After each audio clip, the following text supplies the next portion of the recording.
Hey guys, tonight we dive into the chilling world of Greek monsters, creatures born from cosmic chaos, divine drama, and human nightmares. Imagine moonlight cutting through mist over a jagged coastline. You're alone. The stars blink coldly above you, but something growls below. Something older than language. Something with too many teeth. You're about to wander through a mythological zoo of horrors, but not the fun kind with petting areas. No, these are the beings Greek mothers warned their children about when they weren't, warning them about the gods. That is, Greek mythology wasn't subtle. Monsters were everywhere, and frankly, you probably won't survive this. So, before you get comfortable, take a moment to like the video and subscribe, but only if you genuinely enjoy what I do here. I'd love to know where you're watching from.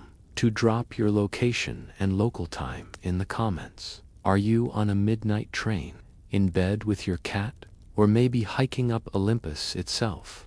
Now, dim the lights. Maybe turn on a fan for that soft background hum, and let's ease into tonight's journey together. You start in ancient Greece, surrounded by fractured marble ruins and olive trees whispering in the dark. But you're not alone. Greek mythology is crowded with creatures. It's like someone took every primal fear, threw them into Mount Etna, and gave them a name. These monsters weren't just cautionary tales.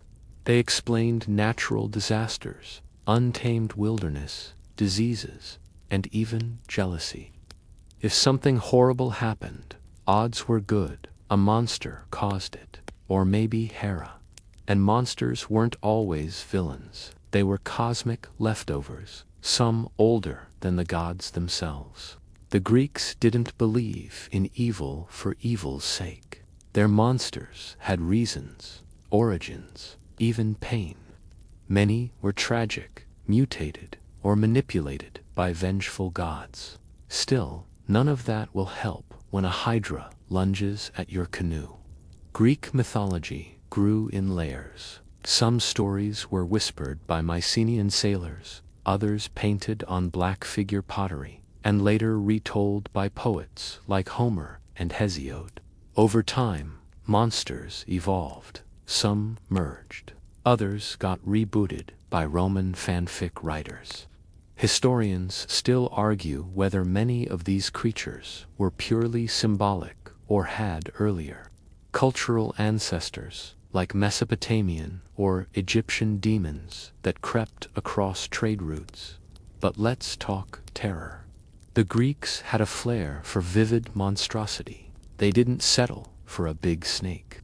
No, they wanted a cave-dwelling, regenerating, venomous snake with 9 heads and parental issues. They didn't create a bad guy. They created Typhona, walking extinction event, with hundreds of serpents for legs and fire in his lungs. Every monster was a statement piece. You'll notice a trend. Many monsters live in remote places, caves, swamps, distant islands. That wasn't random. The ancient world was largely unexplored. People didn't have Google Earth. They had Don't Sail That Way, or Scylla Will Eat You. Monsters marked the map where the known became unknown. They were thresholds, cross them, and you'd face something beyond reason. Let's not forget how deeply personal these monsters could be. Some were metaphors, like Lamia, a mother punished by Hera, who became a child-snatching demon. Others, like Medusa, might represent the dangers of female rage in a patriarchal world. Scholars still debate whether these stories subjugated or empowered. And the gods? Oh, the gods loved a good monster, either to fight or to create.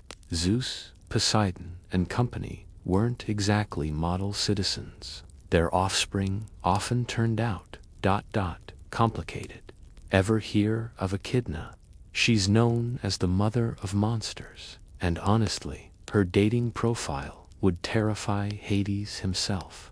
Ancient Greek audiences didn't hear these stories and roll their eyes. They believed. They feared the sea because it could vanish you. They feared the forests because they echoed with howls. Monsters explained why crops failed, why storms broke ships, and why someone you loved didn't come home. And fear, paradoxically, was comforting. It meant the world had rules even if those rules involved winged lions and headless giants. Some monsters, like Cerberus, weren't evil at all, just doing their jobs. Guard the underworld, devour souls, standard HR stuff. Others, like the Sphinx, were gatekeepers, testing humanity's wits. In fact, a few monsters started as humans, cursed by gods for vanity, hubris, or flirting with Zeus. Let's not forget the theatrical flair. Greek plays and temple rituals often invoked these creatures. You'd see Gorgon masks worn in processions, or hear priests invoke Typhon's name during storms. These weren't bedtime stories, they were public events, mythic theater performed under the open sky. And art, the Greeks immortalized monsters in every medium. Vase paintings show Perseus sneaking up on Medusa, Heracles strangling the Nemean lion, Odysseus dodging Scylla's snapping heads. Even household mosaics sometimes featured chimerae, 'cause nothing says welcome home like a goat-lion-serpent hybrid on your kitchen floor. You might wonder, did anyone ever claim to see one? Actually, yes. Ancient travel writers sometimes reported monstrous sightings. Pliny the Elder recorded tales of cyclopes, giant ants, and snake-legged women. Of course, many were likely exaggerated animal encounters, like finding an elephant skull and thinking it belonged to a one-eyed giant. Historians still argue whether some Greek monsters arose from such misidentified fossils. The monster stories kept evolving. They weren't just spooky tales, they were survival guides, social commentaries, and psychological mirrors. And now, millennia later, they still linger. Maybe because we still fear the unknown. Or maybe because nothing wakes you up like the sound of wings in the dark, and a voice that whispers riddles with teeth. Ready? Let's dive deeper.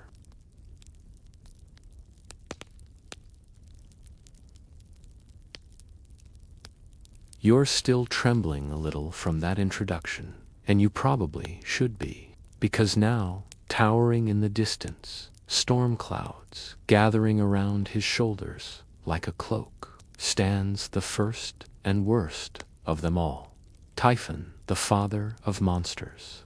If Greek mythology had a final boss, this was it. Typhon wasn't just a monster, he was the monster. Taller than the mountains, louder than thunder, more fire-breathing than a volcano on espresso. Not just walking into a nightmare, crawling into the engine room of chaos itself. According to Hesiod's Theogony, Typhon was the last great challenge to Zeus's rule, unleashed by Gaia herself as a revenge mechanism for the imprisonment of her Titan children. Born of Gaia and Tartarissa, goddess and a bottomless Pitaphon, was nature's tantrum, an ancient middle finger to Olympus. His appearance. You're going to wish you didn't ask. Picture this: hundreds of dragon heads writhing from his shoulders, each speaking in a different voice, man, beast, god. His arms stretched so wide they could grab the horizon, and his lower half, not legs, no, that would be too easy. His legs were giant vipers, hissing and coiling, hurling poison into the sky. His eyes blazed fire, his wings blotted the sun. His voice could make reality vibrate. And his hobbies? Oh, just a little casual god hunting. After the gods had defeated the Titans and Zeus took the throne, there was a moment brief quiet when the cosmos breathed. But peace has a short shelf life in Greek mythology. Enter Typhon, erupting from the earth with hurricane strength and more parental issues than an entire therapy practice could handle. Most of the Olympians, and this is true, ran away, disguised themselves as animals, and hid in Egypt, of all places. That's right. In one version of the myth, you get ancient crossover lore. Apollo becomes a crow. Dionysus becomes a goat. Historians still argue whether this part was meant to explain the Egyptian pantheon or just add some absurd comedy to an otherwise terrifying moment. Only Zeus stood his ground. The battle between Zeus and Typhon was on just to fight it, was the sequel to the creation of the world. They shattered mountains with their clashes. Typhon ripped entire valleys from the earth and hurled them like frisbees. Zeus fired thunderbolts that boiled oceans. At one point, Typhon ripped out Zeus's sinews-like, literally took the god's muscle, strings and stuffed them into a cave. Casual body horror. But here's the kicker. Zeus still won. With the help of Hermes and a good recovery montage, Zeus retrieved his sinews, regrouped, and struck Typhon down with one final lightning blast, so powerful it buried the monster beneath Mount Etna. That's right, every time Mount Etna erupts, that's Typhon groaning in pain. And you thought your volcano alerts were just about geology. Of course, this story isn't uniform. The Greeks, being creative souls, had different versions. In some, Typhon never loses his sinews. In others, he briefly defeats Zeus entirely and becomes king of the cosmos before losing it all. And yet, in most, one truth remains. Typhon was fear incarnate, an elemental rage so intense it almost rewrote the rulebook of reality. But Typhon wasn't just big and scary, he was productive. Along with Echidna, he sired nearly every major monster in Greek mythology. That Hydra Heracles fought, Typhon's kid, Cerberus, the three-headed guard dog, family, the Chimera, the Sphinx, the Nemean lion Nu, name the beast. And there's a good chance it came from Papa Typhon's monster-making workshop. This idea that all these nightmares stem from one ultimate source made the world more coherent to ancient Greeks. Monsters weren't just popping up randomly. They were the fruit of one poisoned tree, a family of disasters. You weren't just facing one beastie, we're facing a legacy. Here's a quirky tidbit for you. Later Roman writers and Byzantine scholars sometimes tried to naturalize Typhon. They described him as a real volcano or mountain spirit, or even an ancient warlord whose deeds became mythologized over time. Historians still argue whether Typhon was inspired by actual natural disasters or was purely mythological invention. Some theories even suggest ancient Greeks might based him on exaggerated tales of massive dust storms or volcanic eruptions near the eastern Mediterranean. But let's get back to you, standing there, craning your neck at a silhouette the size of a city. The wind smells like sulfur. The air buzzes like an electric wire. You blink and one of Typhon's serpentine limbs slithers over a mountain range like a fire hose made of scales. He sees you. You run, obviously, but running doesn't help. Typhon is everywhere at once. He's in the crack of lightning, the roar of wind, the rumble under your feet. This isn't a monster you fight. This is a monster you survive, if you're lucky. And yet, somehow, he lost the message. Even the biggest monster can be brought down. Even chaos can be contained, but just barely. Typhon still lurks beneath the earth, still dreaming of fire, still angry. So the next time you feel the ground tremble, or a storm knocks out the power, just remember, it might not be nature. It might be Typhon, stirring in his sleep, flexing his 100 serpent legs. And you're standing a bit too close to Etna. After narrowly escaping the wrath of Typhon, you stumble through the dark, still trembling from the sheer presence of a creature so powerful it could turn the world to ash. But, as you catch your breath, another shadow looms over you, this one closer, more intimate. You feel her presence before you see her, Echidna, the mother of monsters. Imagine a serpentine figure, half woman, half snake, coiled within the darkness of a cave. Her eyes glitter like poison, her voice a whisper that promises nothing but destruction. She's ancient, older than most gods, and her story is as twisted as her form. Born from Gaia, like Typhon, Echidna's origins are steeped in the same chaotic energy that gave birth to Typhon himself.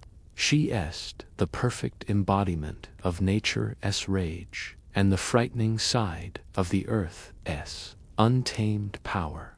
But Echidna wasn't just born out of some cosmic accident. She was a tool, a weapon of Gaia, created to ensure that the Earth's terrible creatures would always be born, always thrive in the shadows of humanity.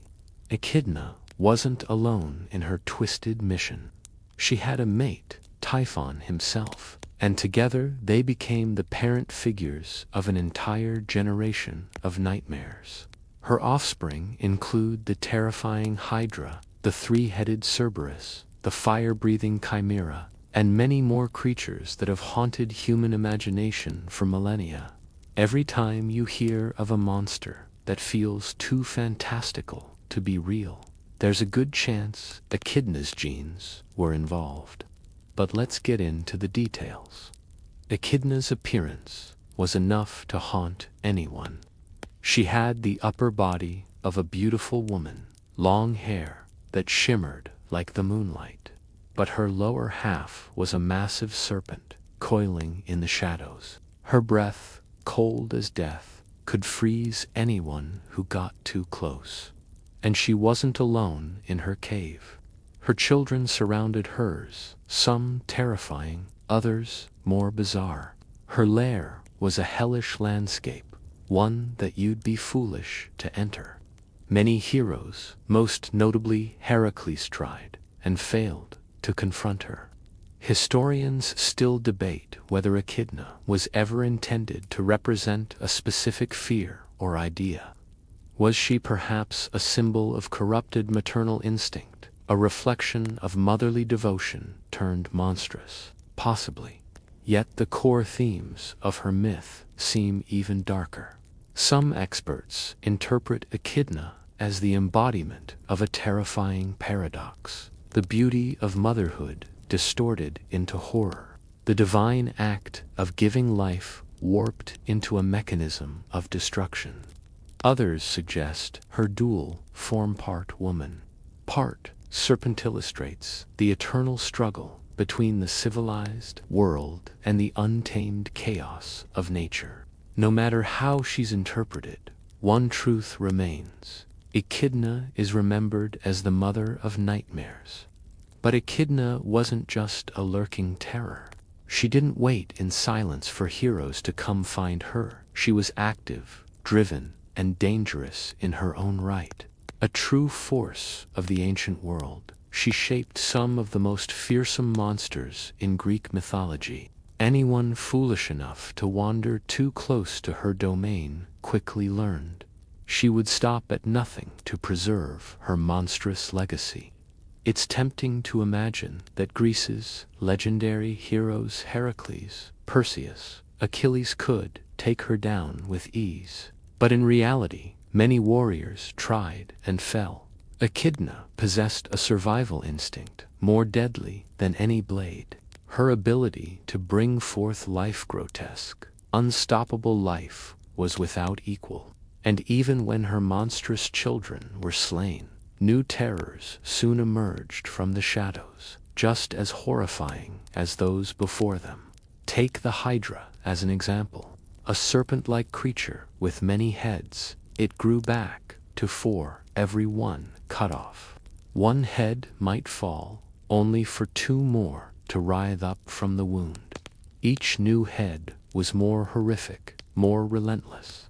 The Hydra wasn't simply an animal, it was a symbol of despair, an immortal nightmare. Slaying it was a test of endurance and cleverness. And this was Echidna's dreadful gift. Monsters that couldn't be truly defeated, that returned again and again with more fury. Echidna's offspring frequently show up at pivotal moments in the great myths. The Hydra was one of Heracles' 12 labors. Cerberus, the 3-headed guardian of the underworld, challenged Orpheus and Heracles alike. The chimera lion, goat, and serpent fused into one appeared in Bellerophon's tale. These creatures weren't merely threats to be fought. They symbolized deeper struggles between nature's chaos and human order, between myth and meaning. When scholars analyze the role of women in myth, Echidna becomes a striking example.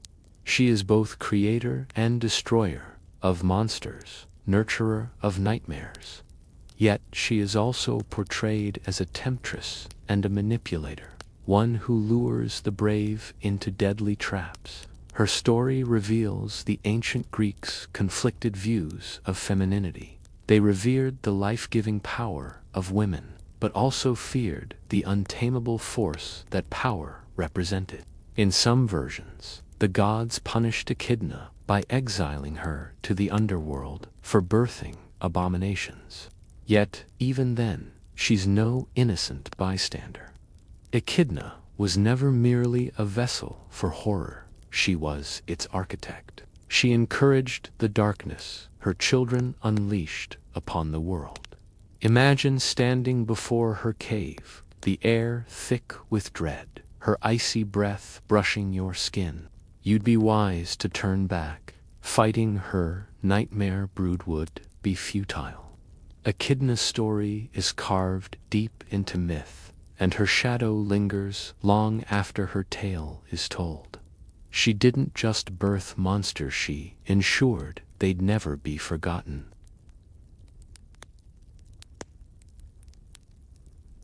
You back slowly out of Echidna's lair, trying not to make a sound, but your heart is thudding like a war drum, and something tells you she hears it.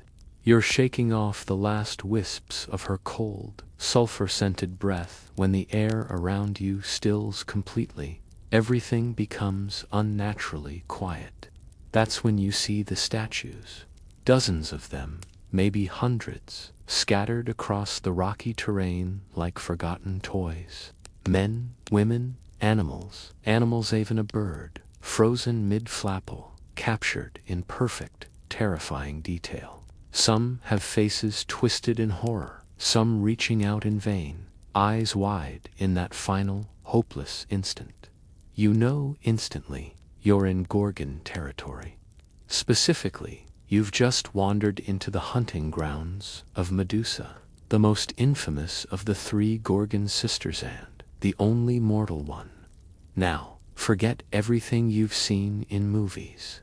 The real Medusa isn't some sleek, misunderstood anti-hero with a tragic backstory and great hair. Well, she does have great hair. It's just made of venomous snakes. Snakes that hiss and snap and coil around her head like a living crown of dread. Her face, once beautiful. Some myths say she was a priestess of Athena, sworn to chastity, but caught the eye of Poseidon. Depending on the version, he seduced her or something far darker, right in Athena's temple. Furious, Athena transformed Medusa, cursing her so that no living creature could look upon her face without turning to stone. Whether you see her as a victim or villain, one thing's for sure, Medusa became a walking death sentence. And unlike most monsters, she didn't have to chase you, you sought her. or stumbled into her path. And when you did, you barely had time to blink before you became Lawn. And Medusa wasn't even the only Gorgon. She had two sisters, Steno and Euryale, both immortal and even more savage, though they don't get the same screen time. Steno, the eldest, was known for her strength and cruelty, racking up a body count that would give even Heracles pause. Euryale could supposedly let out a scream, so shrill it shattered stone, but Medusa was the famous one, and maybe that's because she was killable.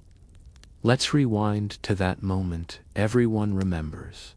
The hero Perseus, shiny bronze shield in hand, creeping toward her through her cave of corpses.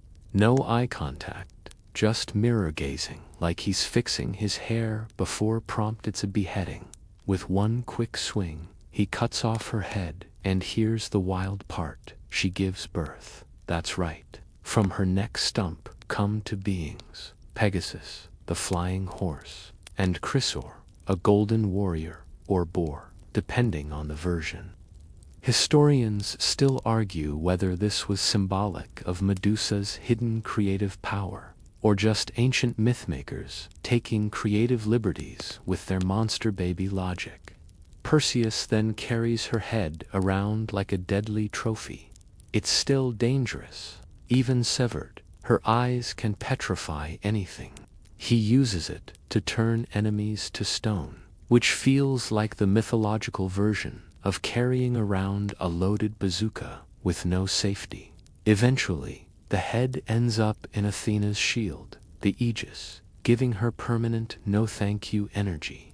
You don't mess with a goddess who literally wears a Gorgon's head to meetings. Medusa has long fascinated scholars and artists.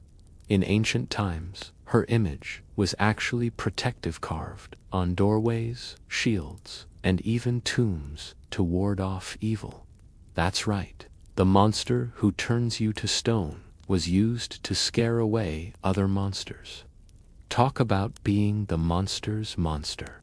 And then there's the fringe theory, favorite among symbol hunters, that Medusa represents the terrifying power of female rage. A woman wronged by gods, transformed, weaponized, and ultimately destroyed.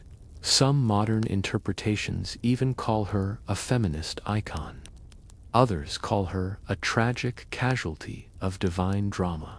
Historians still argue whether she was meant as a cautionary tale or a symbol of power turned against itself.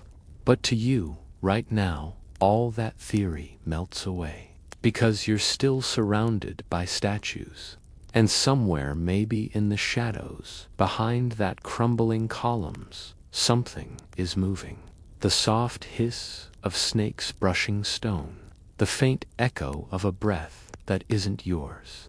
You resist every instinct to run, because if you move too fast, you'll make noise. If you turn around, you'll look. So you do what Perseus did. You find something reflective, an ancient bronze mirror, half buried in dust. Your hands tremble as you lift it, and there, framed in the distorted metal, see her, Medusa. Her eyes closed, but the snakes writhe restlessly. Her face is strangely serene, as if sleepwalking through a dream she can't escape. She was once a girl. Now, she's a curse, and she's waking up. You tiptoe backward, never once meeting her eyes. Your breath shallow, heartbeat loud enough to betray you. But then, a whisper of wind, a slip of loose gravel under your foot. Her eyes open. You drop the mirror, and the world turns white. Or maybe you imagined that part. Maybe you're still running. Maybe you're just lucky. But the statues, they don't blink. You're not sure how you got out of that stone garden alive. But somehow, your legs carried you away faster than thought, faster than fear. And just when you think you've escaped the worst, you hear it. A growl that seems to come from everywhere. a growl that rumbles from 3 throats at once. Welcome to the gates of the underworld, and meet the next nightmare on your tour, Cerberus, the 3-headed hound of Hades. Cerberus isn't subtle. He's a beast bred for one job: keep the dead inside and the living out. And frankly, he's overqualified. Each of his heads snarls independently, jaws dripping with saliva thick as glue. His eyes glow like burning coals, and his fiff, you can call it, that shimmers like iron under firelight. His tail, not wagging, it's a live serpent, flicking and hissing, ready to strike at anything that moves. And then there's the smell. You can practically taste the sulfur, rotting flesh, and something metallic like old blood and bronze armor rusting together. This is a guard dog who doesn't bark. He judges, growls, and then devours. Born of Typhon and Echidna, Cerberus has always had a pretty stable job description. The river Styx is his fence. The souls of the dead drift like fog through the gloom, and Cerberus makes sure they stay put. Think of him as a cosmic bouncer, but instead of checking IDs, he checks lifespans. Despite his terrifying resume, Cerberus has a bit of a cult following. Ancient Greeks respected him, maybe even feared him a little less than they feared Hades himself. After all, Cerberus didn't make the rules. He just enforced them with a terrifying level of drool and enthusiasm. But heroes being heroes, someone had to challenge him. Enter Heraclesias, the same lion club-wielding, gods-annoying strongman from the 12 Labors. Tasked with bringing Cerberus to the surface alive, Heracles did the unthinkable. He wrestled the beast. Some say Heracles used his brute strength alone, grabbing all 3 heads at once, ignoring the snapping jaws and venomous tail. Others say he wore armor enchanted by Hades himself, making him immune to bites and poisons. Historians still argue whether this was a literal wrestling match or a symbolic victory over death, but somehow Heracles won. For a while, anyway, he dragged Cerberus, snarling, thrashing, utterly unimpressed, into the sunlight, paraded him before a few stunned onlookers, and then returned him to the underworld. Because, in the end, even Heracles knew you don't keep Cerberus as a pet. You might be tempted to think Cerberus was all bite and no bark, but you'd be wrong. In some versions of the myth, he was said to have a mane of snakes instead of fur. In others, he had 50 heads, or even 100. Honestly, it seems the more ancient the story, the more over the top he becomes. One quirky fact: Cerberus's name roughly translates to spotted or spotted one. That means the terrifying beast who guards the gates of the dead might have had the ancient equivalent of being named Spot, which is kind of hilarious. Imagine calling out, "Here, Spot," and then seeing this thing thunder toward you with fire in its eyes. And yet, in all the myths, Cerberus never betrays his role. He's not a villain.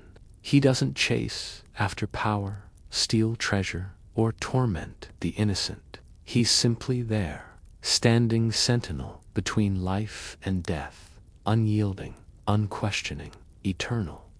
There's something oddly comforting about that. In a mythology full of backstabbing gods and wild chaos, Cerberus is consistent, loyal, almost ... noble. If he weren't quite so likely to eat you, you might even call him reliable. But right now, he's not looking noble. He's seen you, and he knows you don't belong here. His 3 heads begin to growl, low and synchronized. The sound travels through the bones of the earth itself. The Styx ripples behind him. Dead souls freeze in their tracks. Even the shades of great kings and warriors turn their hollow eyes toward you and step back. You try not to breathe. You try to blend in with the shadows, but the tail hisses. One head sniffs the air, another licks its fangs, and the third one is smiling. Then, with a sound like the world cracking open, he lunges. You don't remember running. You just are scrambling up stone, dodging, snapping jaws, swearing you'll never visit the underworld again. Somewhere in the distance, a voice, calm, dry, amused, says, "Next time, bring a bone." You don't stop until Cerberus fades into the mist behind you. But you know he's still there, pacing, watching, guarding. And you're back among the living for now. You barely have time to catch your breath after the encounter with Typhon, before the scent of salt water begins to tickle your nose. The ground softens beneath your feet, giving way to smooth, damp stone. You look around, and the coast stretches in both directions, wild waves crashing against jagged rocks. In the distance, you hear the seductive sound of music, too sweet, too haunting, and much too close. The sirens are waiting.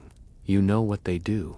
Everyone knows. Sailors clutching tails over tankards, maps warning in red ink. Here lie the singers, and yet you're still walking forward. That's the thing about them, you hear their voices, and you think, maybe I'll be the one they don't kill. Spoiler, you're not. The sirens live on a rocky isle somewhere between Scylla and Charybdis. How convenient, right? Avoiding a multi-headed dog monster and a whirlpool, just to end up hypnotized and drowned. According to Homer's Odyssey, Odysseus was clever enough to stuff wax in his crew's ears and tie himself to the mast. He wanted to hear their song, but survive it. Classic Greek ego.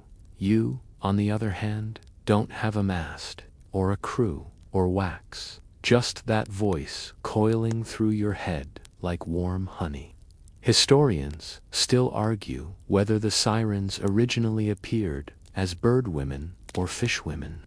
Ancient pottery often shows them with wings, perched like smug vultures, while later art morphs them into mermaid-like seductresses. Some say their transformation from feathered fiends to scaled beauties reflects how Greek fears shifted from skies to seas, from predatory birds to treacherous waves. You tiptoe closer, pebbles crunching underfoot.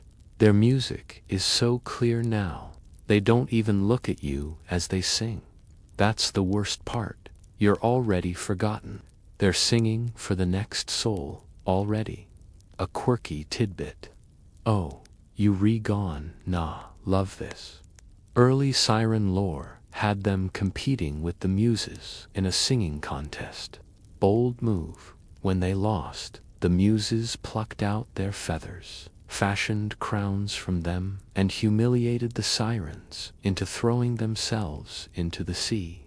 Talk about a sore loser story arc. So, maybe that's why the sirens sing so desperately there, not just trying to lure sailors. They're trying to reclaim their stolen pride, one shattered ship at a time.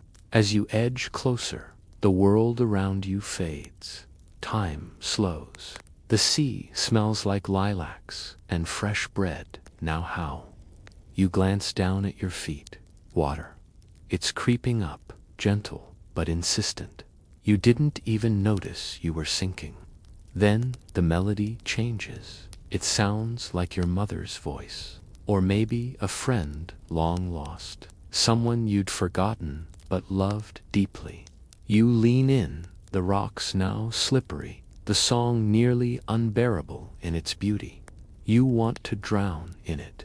Honestly, it wouldn't be the worst way to go. But then, something odd. The sirens stop singing. You blink. The silence is like a slap.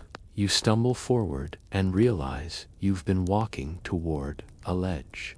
One more step, and you'd be swallowed by the surf and dashed on jagged stone. You look up, the sirens are gone. Just mist now, and the whisper of waves. Maybe they got bored. Maybe they've moved on. Or maybe, just maybe, they saw something in you they couldn't handle. A mind too cluttered to hypnotize. A soul too tangled in anxiety to manipulate. Take that, mythical songbirds. Still, you back away from the cliff like it's alive. You're not safe yet. Oh, and just FYI, Pliny the Elder once wrote that sirens didn't just sing, they could also charm the wind and calm the sea. Imagine being so talented that the weather listens to your mixtape. As you leave the shore, something nags at you. The song still echoes faintly in your mind, as if buried under layers of thought. It might never fully go away. That's the thing about the sirens. Their damage isn't always obvious. Sometimes they haunt you with a tune so lovely, you can't remember why you should fear it. You trudge forward, inland now. The terrain turns marshy. Somewhere ahead, a shadow slithers through the reeds. You've escaped one trap, only to walk straight into another. Because the next monster doesn't lure you with music. It waits with fangs. You squelch through the marsh, shoes soaked, ankles kissed by muddy water that sucks and slurps with every step. The world around you feels quieter here, not peacefully so, but with a kind of tension, like the earth is holding its breath. Reeds rise like sentinels, whispering secrets to each other in the wind. And the sky, once sharp and brilliant, has dulled to a sullen gray. Then you hear it. A rustle, not the kind wind makes, heavier, purposeful. You freeze. The rustling stops too. Welcome to Lerna, home of one of the most famously frustrating creatures in Greek mythology, the Hydra. You remember this one. Cut off one head, two more grow back. A classic worse, the harder you try kind of nightmare. The Hydra lived in the swamps of Lerna, a foul, almost otherworldly place, even by ancient standards. According to myth, it had 9 heads. One of those heads was immortal, invulnerable, which seems like cheating, honestly. The Hydra wasn't just a monster, it was a symbol. To the Greeks, it represented problems you couldn't solve with simple brute force. The more you tried to cut it out, the more it spread. Sound familiar? Think bureaucracy. Think grief. Think anxiety at 2:00 a.m. You slay one thought, 2 more pop up in its place, sharper and meaner. Hercules, of course, was sent to kill it as part of his 12 labors. He didn't succeed alone. His nephew Iolaus helped cauterizing the neck stumps with a flaming branch as Hercules sliced through them. It took teamwork, fire, patience, and, of course, god-level abs. You wish you had any of those things right now. The rustling returns. Closer, you draw in a breath and peek through the reeds. And there it is. Not all of it, just a glimpse. A long, sinuous neck. A head like a serpent's, with glistening black scales and teeth too perfect for something so primal. Another head sways beside it, then another and another. They move like dancers or puppets on invisible strings, elegant, deadly. It hasn't seen you yet, or maybe it has, and it's just waiting, playing. You crouch low, heart rattling in your chest like a caged bird.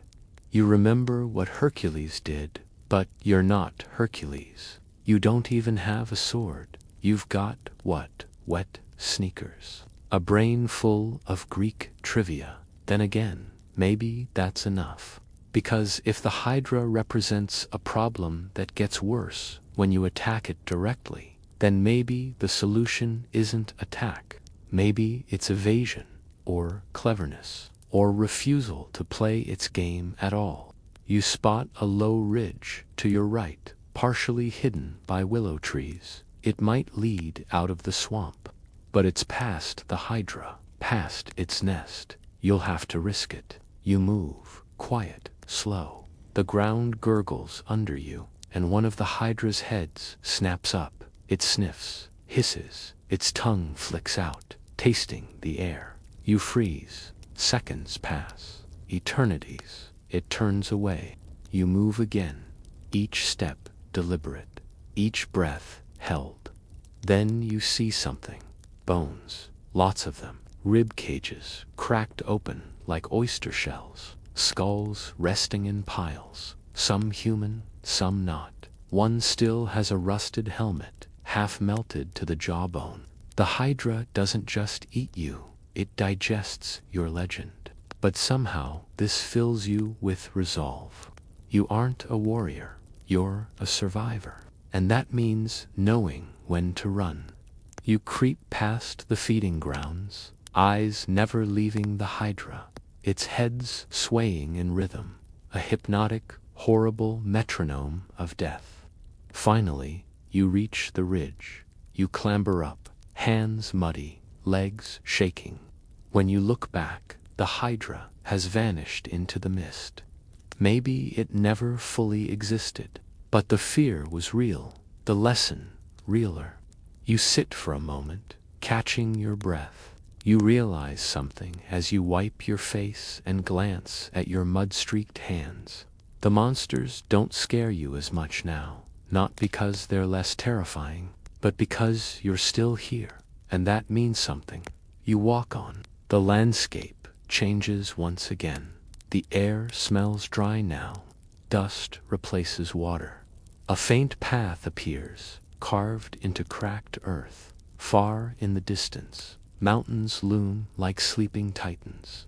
You've escaped the marsh, but another trial waits, because ahead lies a desert, and in that desert, a king who rules, not with armies, but with riddles. You edge forward along the cliffside trail, where the salty wind from the Aegean Sea bites at your cheeks, and the crashing surf below seems to whisper warnings. The sun dips lower, bleeding into the sky with shades of crimson and violet. You pass olive groves and twisted fig trees, and somewhere in the distance, a shepherd's flute drifts like smoke on the wind. But you're not following music, you're hunting monsters. And this one, she has a gaze that turns flesh to stone. Her name is Medusa. You've heard of her, of course. Everyone has. But what you might not know is that Medusa wasn't always a monster. Once, she was beautiful, so beautiful, in fact, that she caught the eye of the sea god Poseidon, or rather, his unwanted attention. And here begins the tragedy. According to the myth, Poseidon pursued her within the temple of Athena. What happened next is still fiercely debated. Historians argue whether it was an act of violence or mutual passion. But regardless, it enraged Athena. And who did the goddess punish? Not Poseidon. No, it was Medusa, who bore the brunt of divine fury. Athena transformed her. Once golden-haired and mortal, Medusa was cursed into a gorgon, her hair a nest of writhing snakes. Her skin tinged with a sickly greenish hue, and her eyes, well, those were her deadliest feature. One glance, and your body would stiffen, blood would freeze, skin would calcify. Then, silence, just another statue for her garden of horror. You tread carefully now, through a crumbled temple ruin.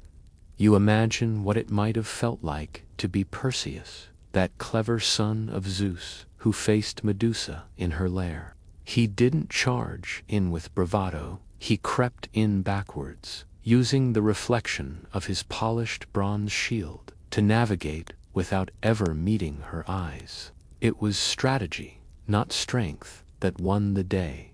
And when he sliced off her head, from that horror, something miraculous happened. Pegasus, the winged horse, and Chrysor, a warrior with a golden sword, sprang from her neck, her children, born at the moment of death. It's bizarre and beautiful. Mythology has a habit of turning terror into awe. You pause beside a mossy statue of a man with arms raised in terror. You don't need to guess how he died. It's the unspoken tension in his final pose mouth, agape, eyes wide, that tells you. These are the remnants of Medusa's rage, etched forever into stone. Interestingly, in early Greek art, Medusa wasn't even considered beautiful. Vase paintings from the 6th century BCE show her as a grotesque figure, tongue out, fangs bared, wide eyes bulging like a cartoonish demon.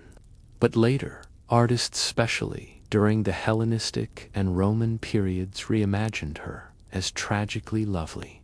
Her story became more nuanced, maybe even sympathetic. In fact, feminist scholars have revisited the myth in modern times. Was Medusa truly evil, or was she a victim made into a villain? Some even see her as a symbol of female rage, righteous and powerful. Her petrifying gaze becomes a metaphor for a woman who refuses to look down or away. That interpretation has rippled through art and literature for decades. But let's not forget myth or metaphor. Medusa's head was still used as a weapon.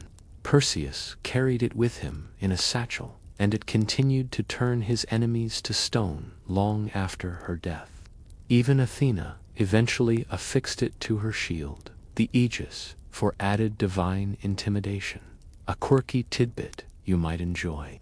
The ancient Greeks sometimes carved Medusa's head on doorways, breastplates, and even coins, not to honor her, but to ward off evil. The logic was twisted but clever. Use a terrifying symbol to scare off other terrors, a sort of mythological scarecrow. You wander deeper into the stone ruins now. A whisper brushes your ear, not wind, but something else. A serpentine hiss, faint but unmistakable. The sun has nearly vanished, and your flashlight flickers. You swing it toward the shadows. A nest of vipers slithers out from under a pile of rubble, and for a heartbeat you freeze. You're not made of marble. Not yet, but your imagination betrays you. You wonder if Medusa was ever truly alone, if she mourned her humanity, if she missed her reflection, something she could never safely see again. They say she dwelled on an island far west near the edge of the world, a place the Greeks called beyond Oceanus. No friends, no visitors, just the buzz of insects and the slow colonization of statues. And maybe that's the cruelest punishment of all, being turned into a monster, then left to rot in isolation. Her story isn't just a horror tale.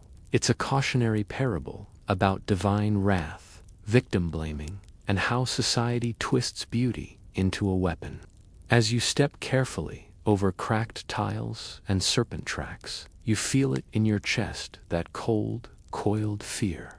You wouldn't survive a glance. None of us would. And yet, in the silence, you can almost hear her weep. You're standing on the edge of a moonlit meadow now, the air heavy with the scent of lavender and decay. A low, mournful howl cuts through the silence, chilling and drawn out, more sorrow than threat. But you already know better. This isn't a song of loneliness. It's a warning. Somewhere in the underbrush, the Lycaon prowls. He wasn't always a monster. In fact, Lycaon once held court as a king in Arcadia, a ruler of men, a father to many sons, and depending on which ancient poet you ask, a proud skeptic of the gods. That alone should make your internal survival meter twitch. But Lycaon didn't just doubt the gods. He defied them rudely. Legend says that Zeus once descended to earth in disguise, perhaps as a humble beggar, or maybe just a weary traveler with dust on his robes. Lycaon welcomed him, or rather, he pretended to. He wanted to test this stranger's divinity, not with puzzles or speeches, but by feeding him a meal laced with human flesh. Yep, it was a boy, his own son in some versions. Now, Zeus being well, Zeus does not handle these kinds of dinner surprises lightly. He flipped the table, roared into God mode, and cursed Lycaon. In a flash of divine fury, the king's body warped, twisted by the same savagery he tried to disguise with false hospitality. He became a wolf, but not just any wolf, not the noble, misunderstood kind that movies like to romanticize. No, Lycaon was cursed to wander the earth as a monstrous, rage-fueled hybrid, half man, half beast, fully terrifying. The first werewolf, if you're keeping supernatural score. As you duck beneath branches and move deeper into the forest, you start to notice claw marks, deep grooves carved into tree trunks, the scent of wet fur, the sound of something large breathing just beyond your line of sight. Werewolves might feel like medieval horror fodder, but this myth is older than silver bullets and full moons. In fact, the word lycanthropy, our clinical term for a delusion of turning into a wolf, comes directly from Lycaon's name. Fringe historians even suggest that Lycaon's story might have inspired early rituals in Arcadia, where locals reportedly wore wolf skins and mimicked beasts during secret rites. Yes, that's right. Ritualistic howling, possibly even human sacrifice. Historians still argue whether these ceremonies were real or simply Roman exaggerations of Greek tribal customs. Either way, it's enough to make your skin prickle. You creep toward a clearing. The moon catches on something wet and glistening. Bones, lots of them, arranged with eerie precision in a circle. At the center lies a pelt too big for a regular wolf, too matted for anything tame. It's still warm. You step back, your foot crunches, and that's when you hear it. Not a growl, not a snarl, a voice. You shouldn't be here. It's guttural, almost human, and it's behind you. You turn, but of course, nothing's there. Just the moonlight carving pale shadows into the trees. Maybe it was the wind, you tell yourself. Maybe you're letting the story get to you, but you keep walking. There's a curious thing about Lycaon. Despite his punishment, some scholars believe the curse didn't end with him. His sons, he had 50 of them, allegedly were said to have inherited his arrogance and his hunger. Some were torn apart by Zeus. Others may have gone into hiding. Their bloodlines might still linger. The occasional story of a half-wolf creature in a remote Greek village, a local disappearing during a full moon. It all trickles back to him. In some ancient accounts, Zeus later relented just a little and allowed Lycaon's spirit to roam Mount Lycaon again, the place of his former kingdom. And wouldn't you know it, Mount Lycaon is where some of the oldest Olympic Games were held. What a legacy! You pause now at a fork in the path. To the left, the trees grow thicker, more primal. To the right, you glimpse an old stone column, broken and moss-covered. A temple ruin, maybe. You choose the column. It feels safer, even though your heart argues otherwise. A breeze kicks up. You swear you hear footsteps, light and padded. The smell of copper tinges the air. You move faster, pretending not to notice. So here's your werewolf reality check. Forget Hollywood. Ancient Greece gave us the first cursed shapeshifter, the ultimate cautionary tale about disrespecting the gods and hosting dinner parties. One final detail. In some later Roman writings, it's whispered that the transformation wasn't entirely a punishment, it was a liberation. Lycaon may have enjoyed the freedom, the hunt, the simplicity of instinct over morality, which, let's face it, is far more terrifying than being cursed. You finally reach the column. A crude carving of a manvolf glares back at you. You swear the eyes are fresher than the rest of the stone, and behind you another howl. You re-still, brushing grains of salt from your cloak when you step into darker territory, figuratively and literally. You've wandered into a landscape stitched together with shadows, where no stars shine above, and even the moon seems reluctant to look down. In this hushed realm, a new threat slithers toward you, one that hisses and hums with primal terror. You feel it before you see it, a vibration in your bones, like the strings of a harp plucked far too hard. It's the Dracanae, and no, this isn't your average snake lady with an attitude. This is a full-blown horror show. The Dracanae are not just one monster, but a type serpentine women who combine the worst of both species.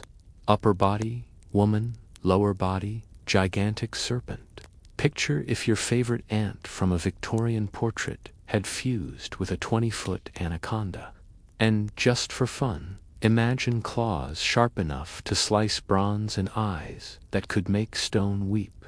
Some even carried twin swords, for the rare occasion when a tail crush wasn't dramatic enough. In some tales, one particular Dracena stands out. Ceto, the sea monster mother. Yes, mother. Because, if you're wondering who had the bright idea to spawn the likes of the Gorgons, Echidna, and even Scylla, well, Ceto is your answer. Greek mythology is not big on healthy parenting. She and her consort Phorcys were the ultimate couple of nightmares, producing a lineup of creatures you've met or will meet on this very walk. Ceto herself isn't known for lots of screen time in the myths, but her influence echoes through every monstrous child she brought into the world. She's not just terrifying, she's the progenitor of terror. A primordial sea goddess whose children make Medusa look like a chihuahua in a thunder vest. Speaking of Medusa, here's where it gets messy. Some scholars argue the Gorgons weren't just cursed maidens, but descendants of ancient sea creatures. That throws a whole new wrench into the evil sorceress narrative. Historians still argue whether Ceto's brood were originally meant to represent literal sea dangers, or abstract fears like femininity, the unknown, or the ocean itself. You press forward, feet sinking into wet sand now. A salty breeze lifts your hair. You can almost hear distant laughter, or is it a scream? Then you spot her. A silhouette, half shrouded in coastal fog, the long curve of a serpentine tail winding behind her. Her hands are humanoid, elegant even, but they're holding a blade etched with coral and bone. She watches you without blinking. It's hard to run when you're mesmerized. That's the trap of the Dracanae. They're horrifying, yes, but also beautiful, hypnotically so. Imagine a monster with the glamour of a 1920s movie star and the moral compass of a paper shredder. As you approach, or rather, as she allows you to approach, the fog thickens. Your thoughts become heavy, like you're trying to swim through honey. There's a myth that says the Dracanae could whisper truths into your ear, secrets about yourself you weren't ready to face. Some said they guarded ancient oracles. Others claimed they could twist your path by altering fate itself. That part, of course, is probably dramatic flair. Or is it quirk alert? In some late Roman adaptations, the Dracanae were said to wear bone jewelry made from the sailors they devoured. A little much, maybe, but also kind of metal. Now let us pause for a moment and recognize that the Dracone might actually stem from a much older symbolic fear, the fear of duality, a creature that is neither fully beast nor fully human, not wholly natural or supernatural, and always female. Why female? Well, in ancient Greek society, the feminine was often coded as both alluring and dangerous. The serpent was a symbol of rebirth, mystery, even forbidden knowledge. And the Greeks, for all their philosophy, weren't exactly subtle when it came to gender roles. You sidestep a crumbled altar, half buried in sand. It's covered in shell fragments and dried seaweed maybe. Someone once tried to appease Sito here, tossing offerings into the waves. Not a bad idea. She might be long gone, but her children aren't. Behind you, the wind howls like a flute played off-key. You turn, only to realize it wasn't winded, was a whisper. The Dracone are never truly alone. They move in silence, in schools, like sharks waiting to circle. You quicken your pace, though your heart already knows you're not outrunning them. Not really. Still, there's a sliver of hope in the myths. Heroes occasionally triumphed. A clever trick, a shiny shield. Divine helps sometimes, that was enough. Just don't count on any gods to save you tonight. Olympus is quiet. The sea, on the other hand, churns with laughter. As you trudge inland, the shore fading behind you, the smell of brine lingers in your nose. You carry that scent forward like a memory you didn't ask for, one that smells like salt, blood, and fear. You stop walking. Something feels off. It's not the wind, though it's suddenly much colder. It's not the quiet Greek ruins often rest in silence. It's something older and much, much heavier. You glance over your shoulder and notice the shadows are moving slightly too much. No breeze explains it. No animal either. You're standing in what was once the sacred forest near Mount Pelion, said to be the stomping ground, literally, of the Lastrygonians. Giant, man-eating beings with a serious appetite and zero manners. They appear briefly in Homer's Odyssey, but what a chaotic cameo it is. These weren't your typical mythological brutes with tragic backstories or noble causes. No, these were just towering, ruthless cannibals who smashed ships and devoured strangers like they were having a seaside barbecue. You spot some old stones that might have once formed a watchtower or maybe a lookout. It doesn't help much. If a Lastrygonian were here, you'd see them too late anyway. Odysseus and his men sure did. When they sailed into a harbor that seemed too quiet, they didn't expect to find a city of giants. Within moments, rocks the size of houses rained from the cliffs above. Ships splintered. Screams echoed across the bay. And men vanished into massive, blood-slicked fists. The moment Odysseus saw one of his men hoisted and bitten like a chicken leg, he didn't hesitate. He cut his mooring line and fled, abandoning the rest of his fleet. It was one of the few moments in Homer where even Odysseus, clever, brave, annoyingly smug, completely panicked.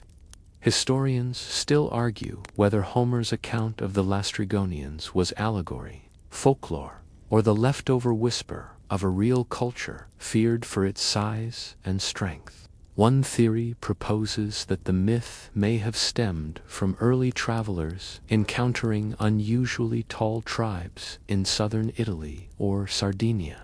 The Nuragic people of Sardinia, for example, built enormous stone towers called nurags, and their skeletons, when unearthed, were often much taller than average for the era. It's a stretch, but then again, so are the Lastrygonians. A quirky side note, some scholars have joked that the Lastrygonians were just a hyperbolic Greek way of describing bad hospitality. They didn't even offer olives, just hurled boulders and ate Greg. You tread carefully now, your footsteps light. Every crack of twigs sounds like something immense stirring in the trees. You imagine giant eyes, dull and curious, watching from behind the trunks. You picture a hand bigger than your body wrapping around you like a snack wrap, and worse, you hear chewing. Okay, maybe it's your imagination, or the trees creaking, or a goat somewhere doing very unsuspicious goat things. Still, you glance up at the cliffs, no movement, but that doesn't mean you're safe. What made the Lastrygonians truly terrifying wasn't just their size, it was how casually they ended human lives. No booming speeches, no tragic flaws, just instant, violent appetite. You recall that Odysseus lost all but one ship in that ambush. That's how ruthless the attack was, a massacre in moments. And there's no great monument to mark it, no ancient sign that reads, "Here lie the unlucky sailors who picked the wrong port." Just cliffs, shadows, and the odd feeling that you should walk faster now. As you do, you kick something, a bone animal, human. It's too weathered to tell. And honestly, you don't feel like CSIing this right now. You move on. The deeper into the trees you go, the more you sense how wrong the air feels. That something history never prepares you for how the places that held monsters still hum with their memory. You're supposed to feel skeptical, maybe even bored. But here, you feel hunted. There's no shrine for the Lastrygonians, no prayers offered in temples. That's because no one wanted to remember them fondly. They weren't gods or demigods. They were just a warning, a nightmarish "don't go there" carved into oral tradition. And unlike many other myths, there's no moment of redemption. No hero who defeats them. No curse that brings them low. Odysseus runs. That's the story. And survival, for once, is the victory. Still, it's worth noting, the Greeks loved to paint their monsters with a human twist. Medusa was a cursed beauty. The Minotaur was born of divine punishment. But the Lastrygonians, pure hunger, no tragic poetry, just fearsome, unstoppable need. Sometimes, the scariest thing in a myth is what feels inhuman. You pass a thicket and see an enormous footprint in the dirt. You freeze. The print is wide, sunken, and too large to belong to any modern animal. Probably a trick of erosion, you tell yourself. Probably. You start walking again briskly. Behind you, the branches snap. You don't turn around. You're in the shaded hollow of a stony pass now, and the trees have vanished, just jagged peaks and a howling wind that stings your skin. Somewhere above, a distant eagle cries, but you're not paying attention to the sky. Your eyes are drawn forward, to a figure that doesn't quite seem real. Tall as a boulder, with fur so dark it drinks the light. You've arrived at the lair of the Nemean lion, and your sword isn't going to help you much here. This beast is terrifying for one simple reason.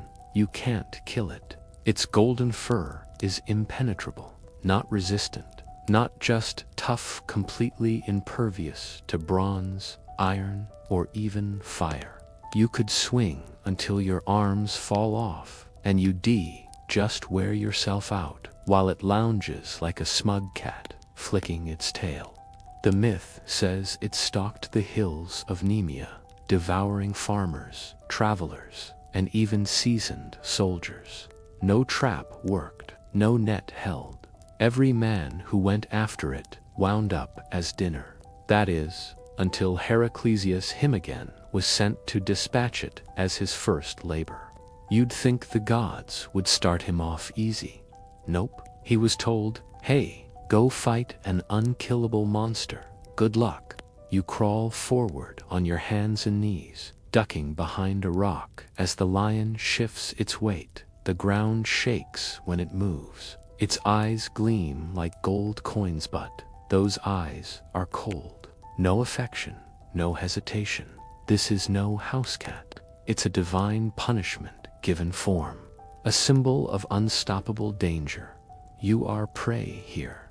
Heracles didn't win by strength. That's the part people forget.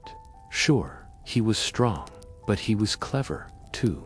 After realizing weapons were useless, he cornered the lion in its cave. Then he wrestled it with his bare hands.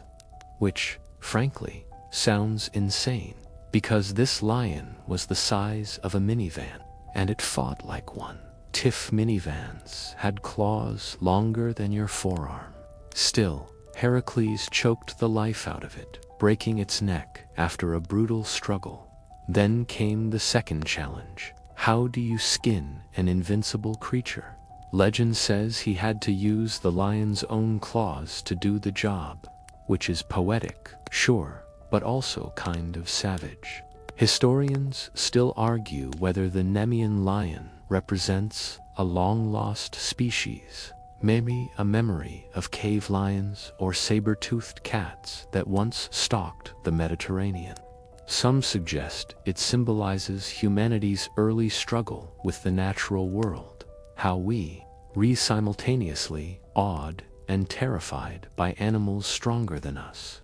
And let's be honest, if you've ever locked eyes with a wild animal, even at a zoo, you know that deep primal fear that whispers, you're not in charge here.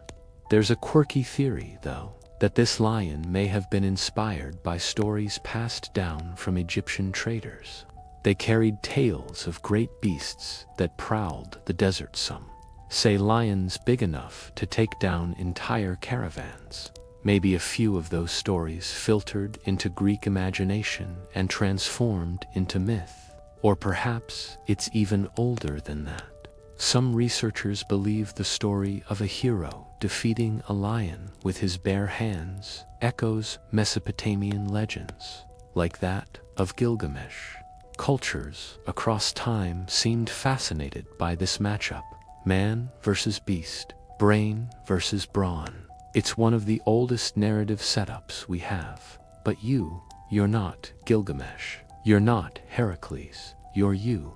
And as that lion yawns, revealing fangs the size of daggers, you seriously start considering your life choices. Your shield might as well be cardboard. Your courage, it's doing jumping jacks, trying to stay warm. There's a low growl, a ripple through the lion's massive shoulders. And suddenly, you remember something from Heracles' myth, something left out of the statues and poems. The fight took hours. He was mauled, bitten, and thrown against rocks. It wasn't quick. It wasn't clean. He only won because he didn't give up. You press your back to the stone wall, breathing slow. The lion's footsteps echo like falling slabs of marble. It's coming closer. You reach into your satchel, not for a sword, but for something clever, a distraction, a flare, a trap, because that's the real lesson buried in this myth. Brains beat brawn, if you're bold enough to try. Even now, Heracles wears that lion's skin in countless statues, the ultimate trophy. But maybe it's not just a symbol of strength. Maybe it's a reminder that fear can be worn like armor once you've faced it. The lion pauses, sniffs the air, then, in a blur of muscle and shadow, it bolts, chasing some imagined prey deeper into the pass. You're safe, for now. But you won't forget those golden eyes, not ever. Now you find yourself at the edge of a cavern, soaked in shadow, far beyond the reach of sunlight. The air thickens, as if the darkness itself is pressing inward. Your ears pick up a strange, metallic hiss, echoing softly from the chamber ahead. You can't help but shiver, not from cold, but from that primal fear we all carry, the one that warns of eyes watching from the dark. And here, in this void, lives one of the most dreaded creatures of Greek myth, the Chimera. The Chimera isn't your average monster, nope. She's more like a terrible animal mashup that escaped from a mad god's doodle pad. She's usually described as a fire-breathing beast with the body and head of a lion, a second head of a goat jutting from her back, and a serpent or dragon for a tail. Imagine that horror barreling toward you. Not even Animal Planet could handle this triple threat. She's the child of Typhon and Echidna, which means destruction is basically in her blood. And just in case you forgot, Typhon was the 100-headed monster who challenged Zeus himself. So the Chimera, yeah, she's not just some weird zoo hybrid, she's royalty in the kingdom of chaos. You inch forward and suddenly feel heat on your face. Not a nice campfire heat, more like someone just opened a pizza oven at your nose kind of heat. That's the Chimera's breath, literal fire. She scorches fields, livestock, unlucky villagers. She's the kind of beast ancient people would blame for anything, from drought to plague to crop failure. Why rebuild your burned barn when you can blame it on a mythical flamethrower lion goat snake, right? Most myths say she terrorized the region of Lycia in Asia Minor, modern-day Turkey. The locals, understandably terrified, begged their king to get rid of her. Now, this is where things get a bit political. The king, Iobates, decides to kill two birds with one chimera. He sends a young warrior named Bellerophon to slay her, not because Bellerophon was heroic, but because Iobates wanted him dead. Real supportive leadership, ancient style. Here's the twist. Bellerophon wasn't just brave, he had Pegasus. Yep, the flying horse. Now, you might be thinking, a horse with wings versus a fire-breathing monster. Sounds like a bad Dungeons and Dragons matchup. But Pegasus gave Bellerophon the one advantage no ground fighter had: altitude. Riding high above the Chimera's flames, Bellerophon launched arrows at her. Some myths say he shoved a block of lead into her throat, which melted in the fire she spewed and burned her from within. Brutal, but inventive.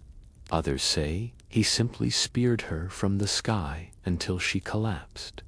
Historians still argue whether Pegasus was a real part of early myths or a later poetic addition.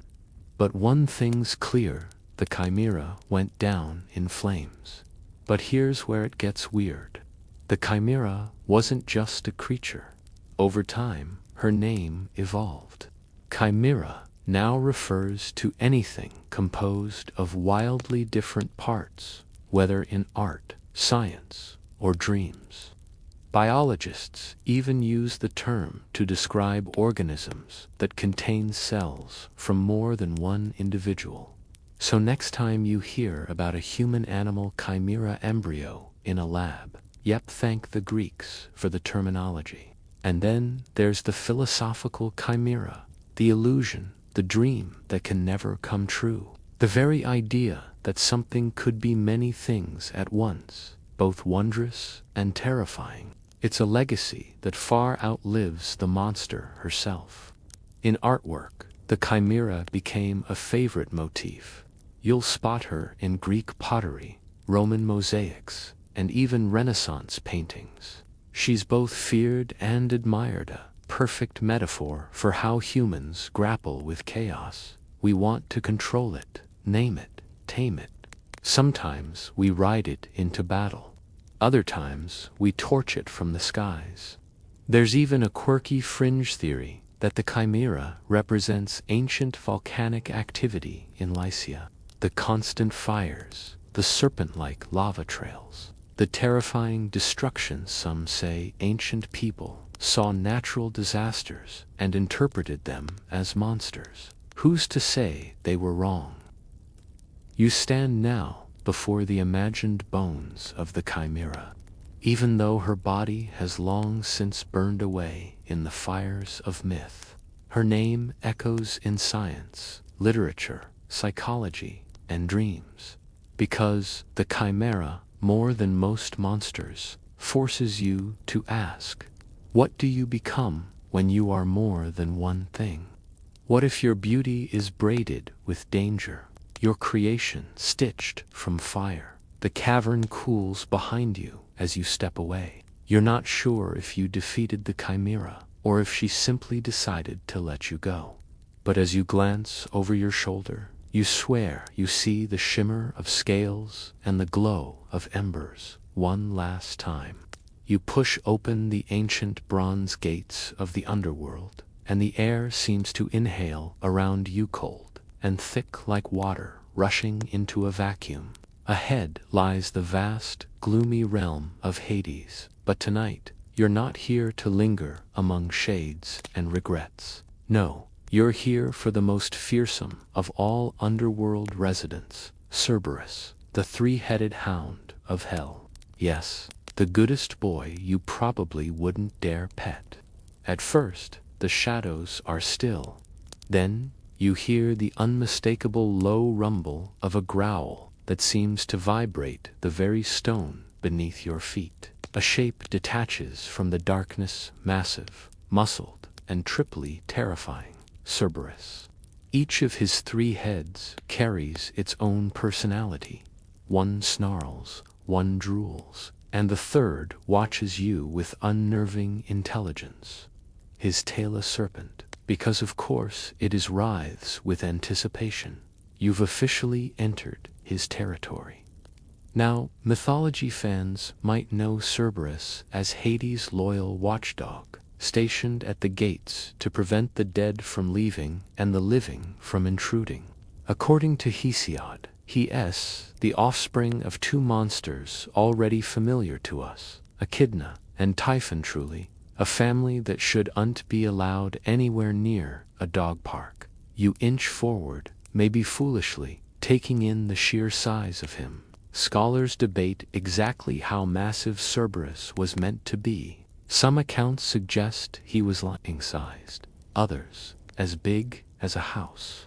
Roman poet Virgil describes his necks bristling with snakes, and Ovid adds that just one of his heads was terrifying enough to paralyze with fear. The heads growl in unison, now harmonic and horrible. One of Cerberus's most famous moments comes from the final labor of Heracles. You know, after the lion, the boar, the stables, and all that jazz. His 12th and last task, dragging Cerberus from the underworld alive. Just a casual walk with a three-headed nightmare. According to legend, Hades only agreed to this insane request under one condition. Heracles had to do it without weapons. So, naturally, our hero used brute strength to wrestle the beast into submission. The part historians still argue over, whether this was purely myth or perhaps some symbolic reference to death being conquered by heroic virtue. Or maybe it was just someone's ancient fever dream gone viral. You take another step. Cerberus doesn't attack, but his snake tail hisses warningly. It's said that anyone who tries to charm their way past him meets a swift, snarling end. Or worse, gets licked to death by sulfuric drool. There is an ancient vase painting showing Orpheus, yes, the lyre, guy sneaking past Cerberus by playing music so soothing. Even this beast curled up and napped. You wonder if your phone's lo-fi playlist would work the same. Here's a curious tidbit. In some fringe tales, Cerberus doesn't just guard the underworld, he is the underworld. A living embodiment of finality, a border between life and death with fur. Some scholars even believe that his 3 heads represent the past, present, and future. Others think they might stand for birth, youth, and old age. Regardless, he is not the kind of creature you'd want to see at any of those life stages. And while Cerberus is often painted as a terrifying gatekeeper, there's a strange tenderness in some stories. He's fiercely loyal to Hades. He never deserts his post. He's disciplined, watchful, and oddly noble for a creature that could chew a chariot in half. In a weird way, he's like that old dog in your neighborhood who barks like mad, but never actually bites unless, of course, you try to step through a forbidden portal into the afterlife. The underworld shifts slightly as you pause near his paws. Bones litter the floor, ancient offerings from those desperate enough to bargain for safe passage. One skull looks suspiciously modern. Maybe a recent thrill-seeker didn't read the fine print on their ghost tour. Cerberus sits, one head still growling softly, another sniffing the air around you, and the third almost looks bored.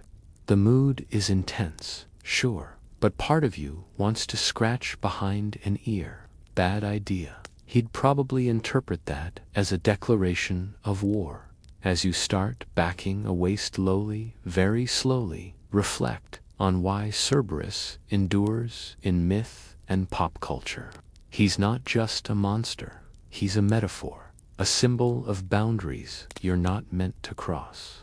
Every myth that features him plays with the idea of daring to do the impossible, crossing the threshold between life and death. And maybe, just maybe, back above ground, his image is everywhere.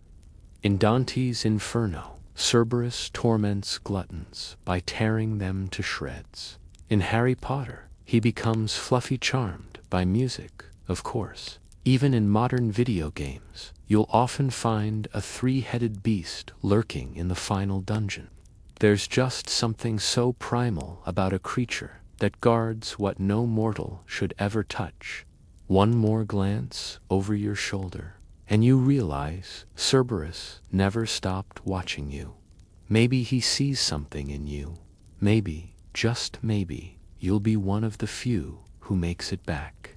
Or maybe he's just sizing you up for snacks.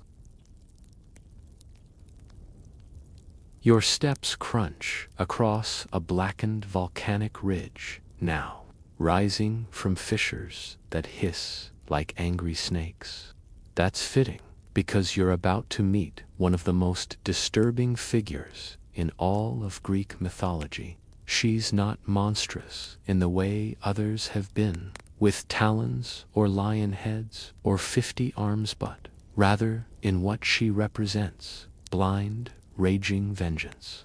Meet Iranius better, known as the Furies. They don't sneak up on you. You feel them first. The temperature drops, the air thickens. You hear a rustling like leather wings dragging across stone. And then they emerge from the haze, 3 towering female figures with serpents coiled in their hair, eyes burning with an eerie crimson glow, and whips made of brass that snap even when still. You want to back away, but you can't. Nobody escapes them, not kings, not heroes, not even the gods. They are the divine embodiment of vengeance and retribution, born from the blood of Uranus when Cronus sliced him apart. That's right, the Furies are older than most of the Olympians themselves. That should terrify you a little. Their names are Alecto, Tisiphone, and Maghera, respectively. They govern endless punishment for moral crimes, unceasing anger, murder, and envy. You commit any of those sins, and they mark your soul like it's been branded with fire. From that moment on, they stalk you. You can leave Greece, hop on a ship, cross deserts, or hide in the deepest cave. They'll find you, and when they do, they won't kill you. Oh no, they're not that merciful. The Furies were deeply feared in ancient times, not just mythically, but socially. In classical Athens, there was a real belief that an unsolved murder or broken oath could curse a family for generations. The Furies explained that metaphysical dread. Historians still argue whether the cult of the Furies, especially at the sanctuary in Athens called the Eumenides, was more about controlling crime or justifying unexplained personal tragedy. Interestingly, the Furies weren't entirely malevolent. In Aeschylus's play, the Eumenides, they evolve. After pursuing Orestes for murdering his mother, Athena intervenes and persuades the Furies to embrace justice over revenge. They agree, becoming protectors of lawful order rather than mere agents of chaos.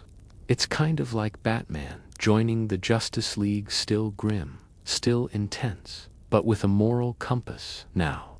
Still, don't let that PR makeover fool you. The Furies may have taken a desk job in courtrooms, but they didn't forget how to ruin you from the inside out. There's an eerie moment now as you pass beneath them. They don't speak, they stare. Your skin tingles like it's under a magnifying glass. It's as if they're searching your memory, replaying your worst moments, that lie you told in 6th grade, that promise you broke, that insult you never apologized for. You start sweating, even though the air's gone ice cold, but they let you pass. You didn't kill anyone, probably. You're not entirely sure what the criteria aren't. Even in ancient texts, the rules around them are blurry. That's kind of the point. Now, here's a quirky tidbit. In some rural Greek traditions, people left offerings for the Furies outside their homes, not just for protection, but to prevent them from accidentally latching on to the wrong person. Imagine misaddressed vengeance, like a cosmic clerical error. That's one nightmare fuel you probably hadn't considered. You continue walking, leaving the scorched ground and the trio of glaring, silent shadows behind you.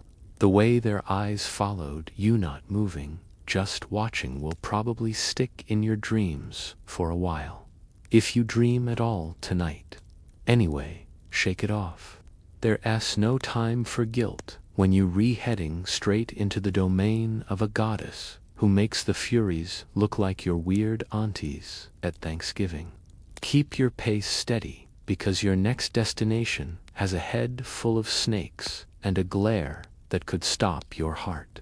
You step into a cavern now wider than any you've encountered. The air feels dense, almost thick enough to drink.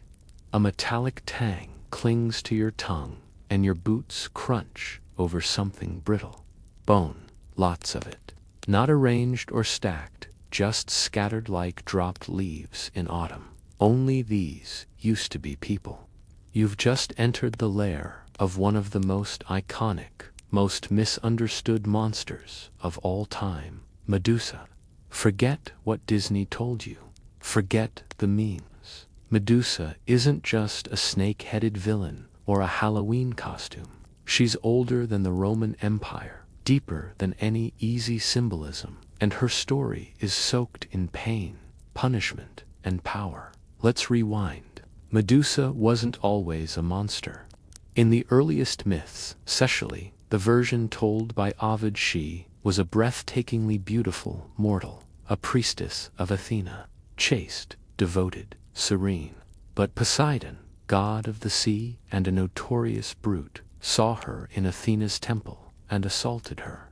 Some versions say seduction, most say rape, but either way, it happened in a sacred space. Athena, the goddess Medusa, served faithfully, didn't blame Poseidon, she blamed Medusa. That part should make your stomach turn, and it did, for many ancient writers, too. As punishment, Athena transformed Medusa into a gorgon serpent hair, monstrous form, and eyes that turned anyone who looked directly into them to stone. The transformation wasn't just magical, it was symbolic, from victim to monster, from priestess to pariah. But here's where it gets interesting. Medusa didn't become a villain after that. She became a mirror, quite literally. Look into her face, and you saw your worst fear, your own destruction. She didn't seek people out. Most stories say she went into hiding. It was others who came for her. Heroes, glory seekers, men like Perseus. You step deeper into the cavern, where stone statues lie half submerged in the dust. One looks like a soldier, frozen mid-scream. Another, an animal, possibly a lion, locked in a snarl. But most chilling is a small figure, curled up in fear, hands shielding its face. Whoever that was, they didn't come to fight. They just wandered in. Medusa, by this point, had two immortal Gorgon sisters, Sino and Euryale, but Medusa alone was mortal. That's why Perseus could kill her. Sent by King Polydex on a quest designed to get him killed, Perseus accepted anyway. Armed with a mirrored shield, a curved sword, and winged sandals from Hermes, he entered Medusa's lair. When he found her, she was sleeping. Yes, he killed her in her sleep. The image of a hero slaying a monster has always been dramatic and clean. But this is something else. This is a frightened woman turned creature, hunted in her hiding place, and decapitated while unconscious. The moment Perseus sliced her neck, two beings sprang from her blood: Pegasus, the winged horse, and Chrysaor, a golden warrior. Born from her suffering, they became symbols of beauty and strength. But she didn't get to live long enough to see them. And yet, Medusa's head remained powerful even after death. Perseus used it as a weapon, turning enemies into stone. Athena, ever the strategist, eventually placed Medusa's head on her shield, the aegis, making it both a protective emblem and a constant reminder of her own cruelty.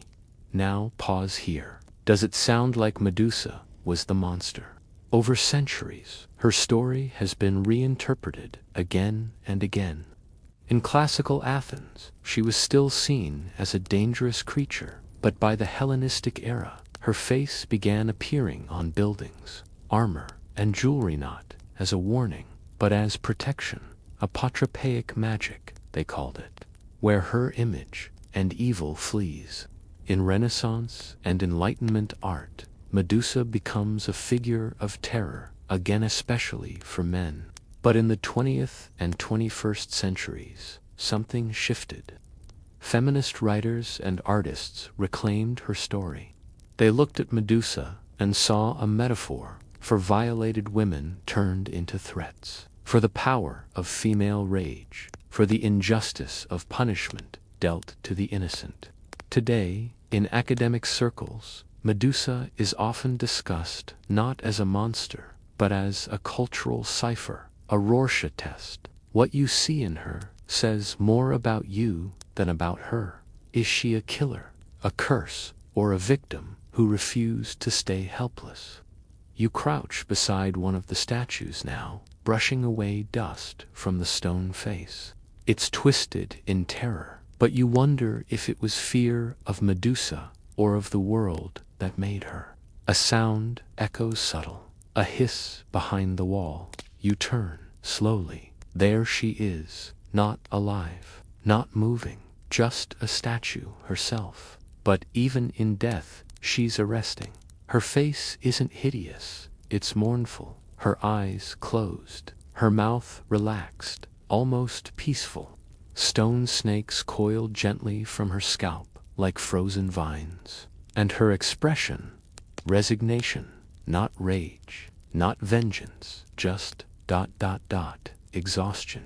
This moment doesn't feel like horror, it feels like grief. And yet there's power here, raw, ancient power. You can feel it in your bones. Medusa's legacy didn't die with her. She became mythical. Her name synonymous with paralyzing beauty. Her story layered with tragedy, injustice, power, and transformation.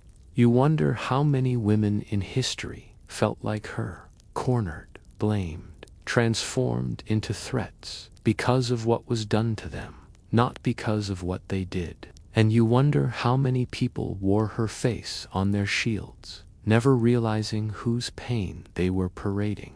Time to move. As you walk past the stone figures and into the narrowing corridor beyond her cavern, you feel different, not afraid, not brave, just aware. You've stared directly into the myth of Medusa like a mirror. It's shown you more than a face. It's shown you history, gender, power, injustice. And she didn't turn you to stone, but something in you has shifted.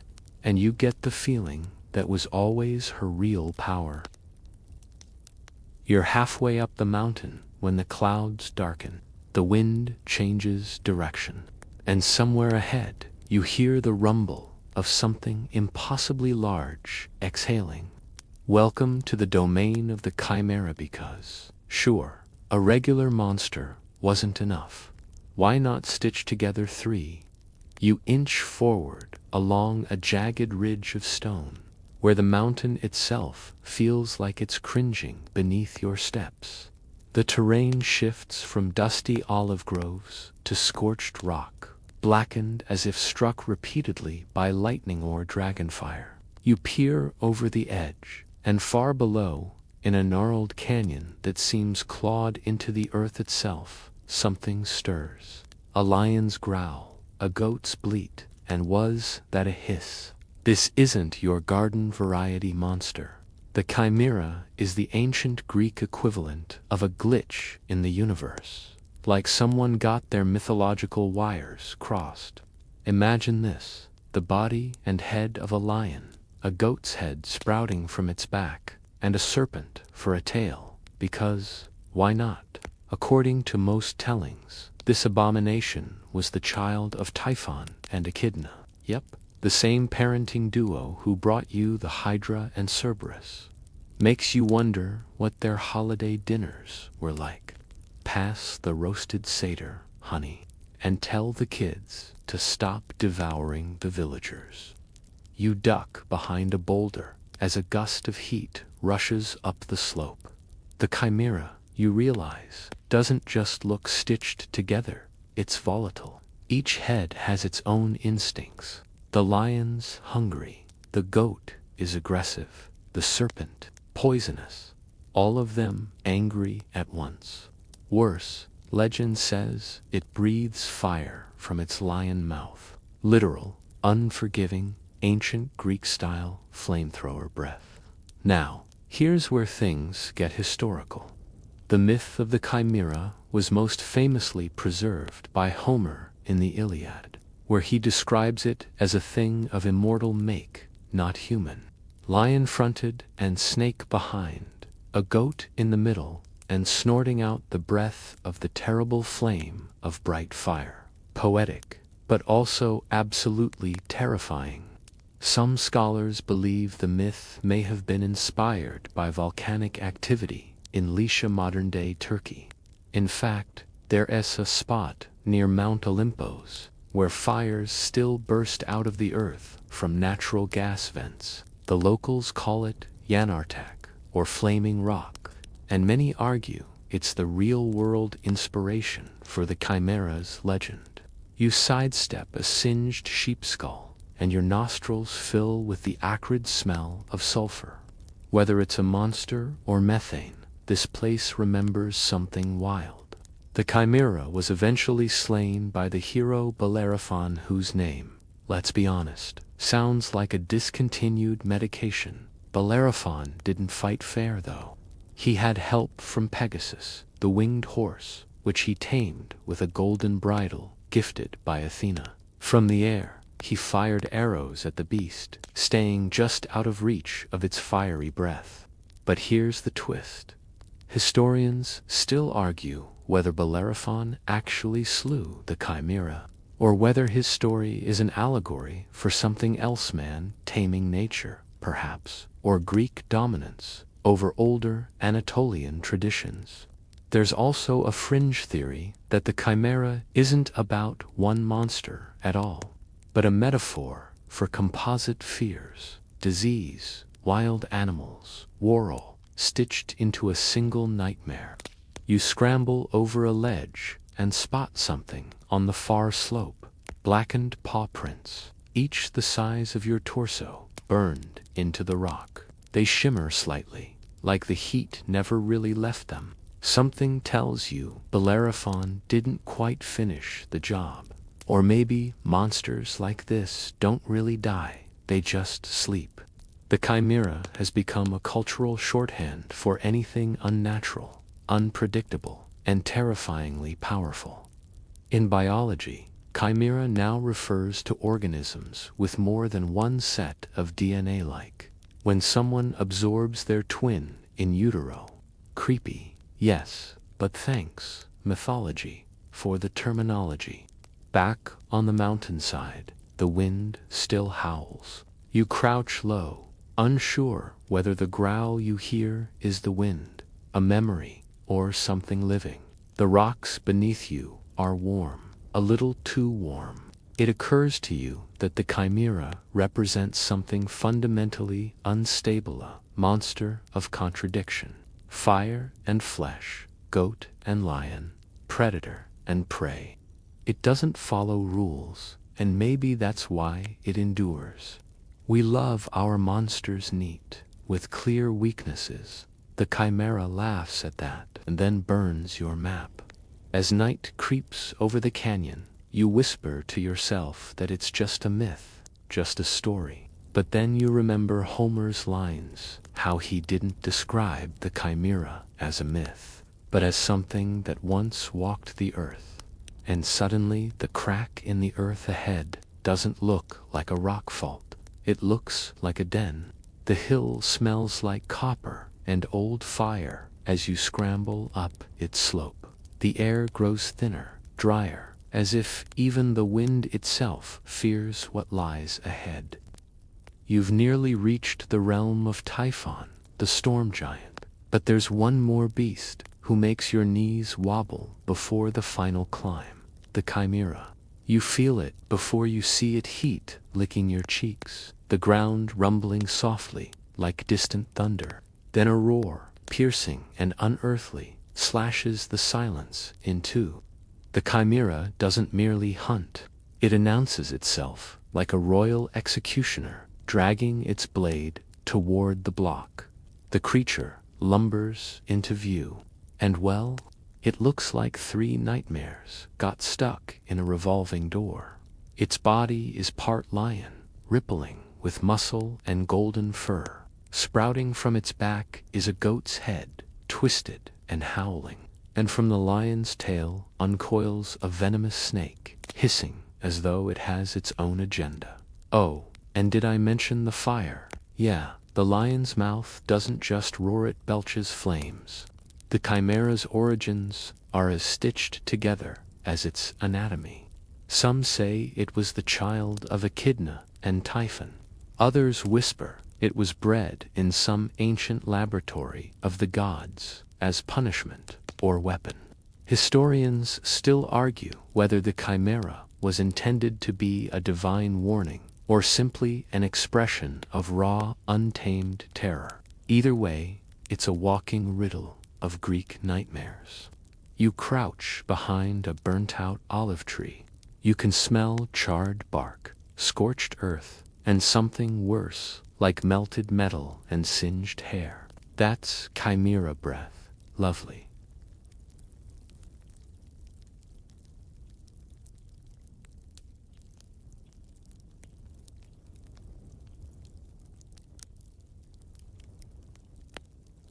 The plan? Fly above it, dodge the fire, and jab a lead-tipped spear into its mouth. Why lead? Because lead melts, and melted lead poured into a fire-breathing throat. Ouch. Genius, right? Still, you wonder how Bellerophon stayed focused while flying over a creature that looks like someone tried to draw. 3 animals from memory poorly and then gave it a the goat head screams, the lion head belches fire, the snake tail strikes, all at once. That's multitasking you'd rather not be around. As you inch forward, you spot ancient scorch marks etched into stone. This thing has been here a long time, long enough to make even the rocks remember. You hear a sudden hiss, not from the snake. No, it's steam from a spring that once ran cool, now bubbling with the chimera's leftover heat. Quirky detail. Locals once believed this very spring had healing powers, warmed by the divine or cursed by the beast. A rustle behind you sends your heart racing, but it's only a lizard, sunbathing, like it docent live next to a hybrid monster that can a cow in 2 seconds. You exhale and wipe your brow. It's getting hotter. Your thoughts drift to how myths evolve. Some scholars believe the chimera was inspired by early encounters with volcanic activity. The Greeks weren't strangers to fumaroles vents in the earth that hissed smoke and spit fire. Perhaps they imagined something monstrous beneath those craters. Or perhaps they just needed an excuse for why entire herds would vanish overnight. You skirt around the chimera's lair, hugging the shadows. No one says you have to fight it, right? You're just here to observe, marvel, survive, maybe take a souvenir. Not, become one. Then you hear it low growling. It's not alone.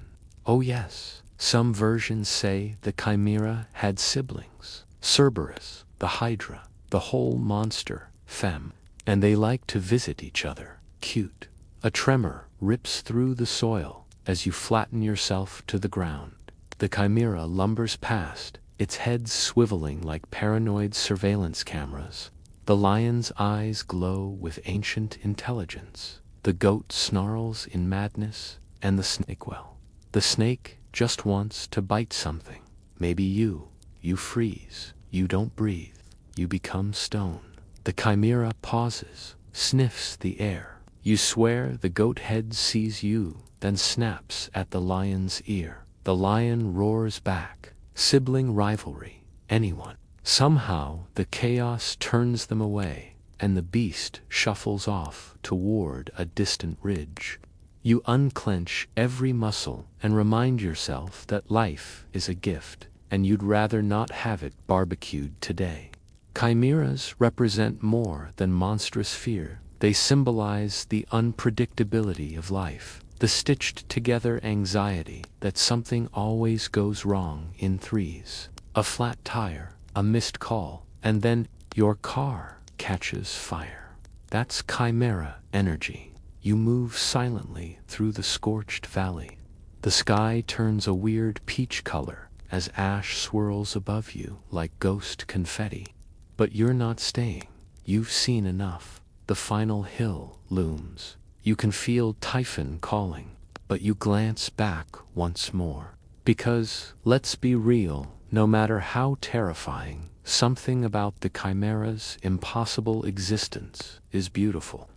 It's chaos and fire and myth fused into one unforgettable silhouette against the smoldering sky.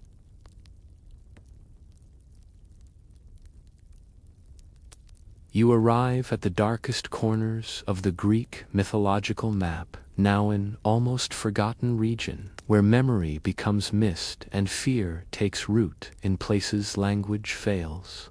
You're not even sure how you got here.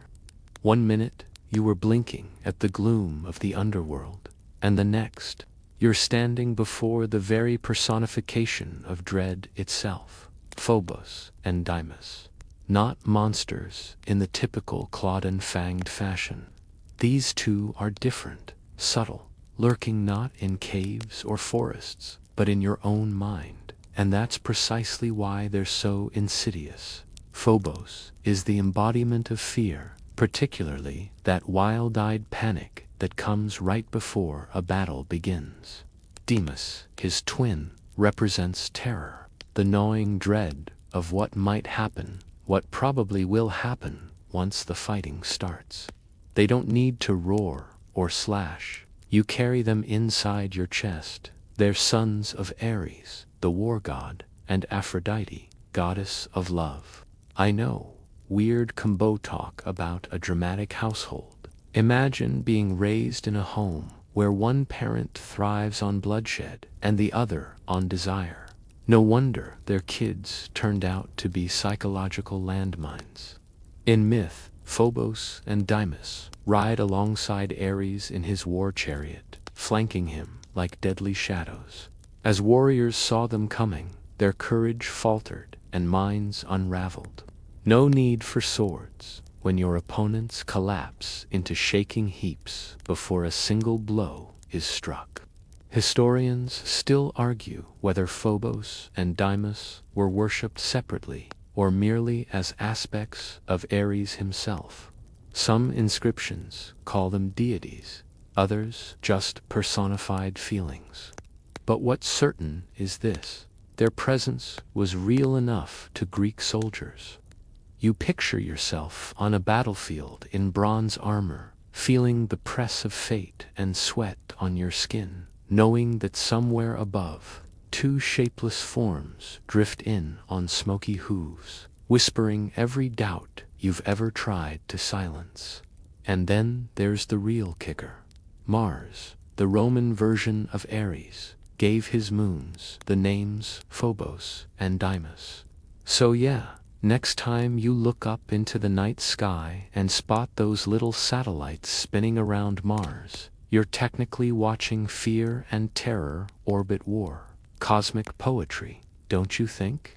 But here's where it gets uncomfortably interesting. Phobos eventually became something more universal. Our modern word phobia is drawn directly from his name. So, in a way, every fear you've ever had, spiders, clowns, public speaking, can trace its bloodline back to this jittery Greek sprite who spent his days sowing panic like seeds. Some fringe scholars suggest that Phobos and Deimos were never meant to be taken as gods at all, but metaphors that gained power through collective belief. Kind of like how some urban legends start as cautionary tales and eventually acquire lives of their own. Whether they were ever real doesn't matter anymore. They worked their magic from within. You wander now through this mental terrain of fear, a place made of flickering memories and imagined futures. There's a reason Greek temples often had depictions of the twins at the gates. Fear keeps intruders out better than any lion-headed sphinx, and it keeps worshippers humbly, minding them that even courage must constantly wrestle its opposite. The air gets heavier here. You feel an invisible pressure, like a too-tight helmet clamping down. Thoughts spiral, heart skips. You're not being chased. Nothing is snarling, but something feels wrong. It's irrational, and yet perfectly logical. That's their signature. Not thunderous stomping or shadows slithering across stone walls, just your own breath turning jagged. You recall that Alexander the Great supposedly offered sacrifices to Phobos before battles. He wanted to control fear, to conquer it. But maybe, just maybe, he was feeding it to paying tribute to keep it from swallowing him whole. Historians debate this. Was it tactical ritual or genuine reverence for the thing that lives in every soldier's heart? Let's not forget, in Homer's Iliad, when Ares storms into battle, Phobos and Deimos flank him. Their very presence enough to tilt the tide. They don't swing swords, they unravel minds. Think of them as emotional malware. Once they're in, everything else shuts down. What's most eerie about these two isn't their mythological power, how modern they are. We still name our fears, diagnose them, medicate them, but they don't vanish, they evolve. Maybe Phobos doesn't wear bronze anymore, but he's still here, riding shotgun with your anxiety on the way to that big presentation, lurking behind your scrolling at 3 a.m. There's a cold humor in knowing that among all the beasts and giants and she-monsters of Greek mythology, the ones with no teeth or claws are the hardest to outrun. That fear itself, the most internal monster of all, never needed a physical form to leave scars. So now you leave behind the battlefield, retreating inward instead of onward. No dripping fangs or flaming eyes to mark your exit, only the silent echo of the twins, galloping just beyond perception. But don't worry, you'll see them again. They always know where to find you. You feel the weight of it before you even step into the clearing, a heaviness in the air, thick as tree sap and just as cloying. The Furies are watching. Or maybe it's just your imagination, fraying after everything you've seen. But no, this is real. This last stop is more than a monster. It's a philosophy, wearing wings and wielding a whip. They're called the Erinyes in Greek, but the Romans dubbed them Furies, and the name stuck because, well, it fits. You're not dealing with a single creature now, but a trio, usually. Sometimes they're one, sometimes more. Historians still argue whether the earliest depictions meant for them to be sisters or merely shadows of vengeance made flesh. What we do know is this: they are relentless. You're in a crumbling temple, deep in the hills of ancient Greece. Ivy snakes through the stones, and statues with broken faces peer down at you from empty eye sockets. Somewhere inside, the whisper of wind sounds suspiciously like a hiss. The Furies are not like Typhon or Cerberus or even Medusa. They don't wait in caves or forests. They follow you home. They're less surprise, ambush, and more slow unraveling of your sanity. Picture this: you commit a terrible crime, say, kill your mother, or betray sacred trust. And suddenly, your meals taste like ashes. You hear your name being whispered when no one's there. You see eyes in your dreams that never blink. That's them. The Furies don't just punish. They make sure you understand why. Their origin is murky. Some say they were born of Uranus blood, when Cronus lopped off the old gods' celestial crown jewels. Others say they're older than the Titans themselves, crawling out of primordial chaos as incarnations of moral law. Whichever it is, you don't mess with them. Even Zeus fears their judgment.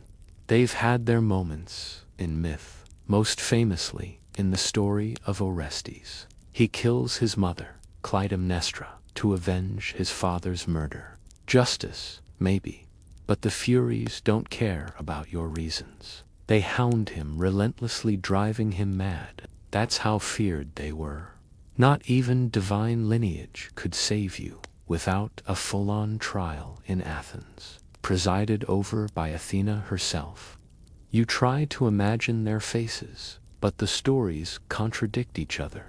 Sometimes they're beautiful, winged maidens with snakes for hair and eyes that burn like coals. Other times, they're ragged, old, cloaked in filth, and wielding whips of scorpion hide. Maybe they appear as your guilt made flesh, whatever will torment you most. A quirky tidbit. In later years, once society grew squeamish about the whole eternal torment thing, the Furies got a makeover.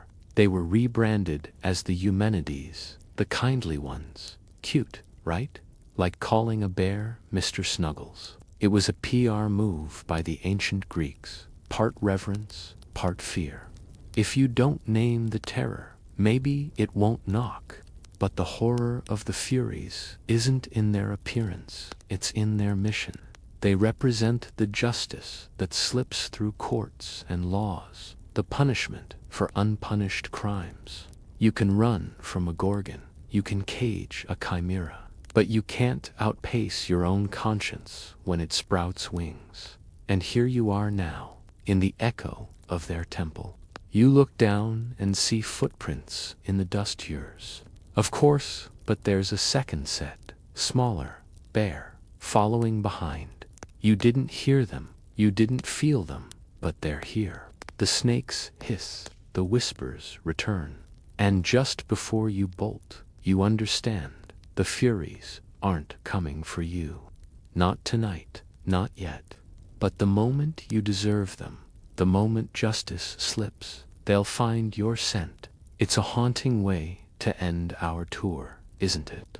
Not with claws and fire, but with judgment. Because monsters in Greek mythology weren't always beasts. Sometimes they were the truths we tried to outrun.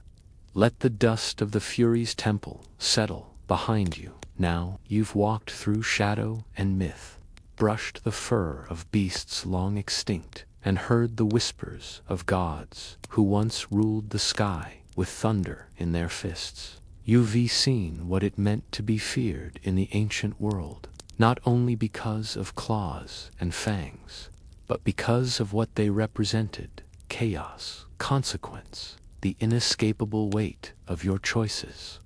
But here, at the edge of all that, the world begins to soften. The darkness thins like early morning fog, and a pale light stretches across your mind's horizon. Close your eyes for a moment. Let the wild cries of the harpies fade into memory. Let the screech of Scylla become a distant echo across the Aegean. Let the heavy footfalls of giants and gorgons dissolve into the earth from which they came. Inhale slowly. You're not in a lair anymore. Your home more may be somewhere safer than that. You can picture the olive trees swaying gently above a quiet glade, somewhere deep in myth, but also somehow real. Maybe you lie there now, your back against the mossy ground, listening to the hush of wind in leaves, the soothing hush of time. The monsters you met were terrifying, yes, but they were also deeply human. They taught us about pride, about punishment, about beauty twisted into cruelty, and kindness disguised as warning. And now, as you lie back beneath the stars of a long-forgotten sky, you realize something important. Every monster is also a mirror, and the stories, they weren't told to frighten you. Not really. They were told so you wouldn't feel alone when the darkness comes. So you'd remember that even the worst nights have been survived before. That even cursed kings and broken warriors found redemption or, at the very least, understanding. Now, let your breathing slow. Let the names of beasts, Chimera, Lamia, Typhon drift out of your thoughts like leaves on a river. You are safe. You are far from those winding caves and temples soaked in divine fury. You are, finally, out of the labyrinth.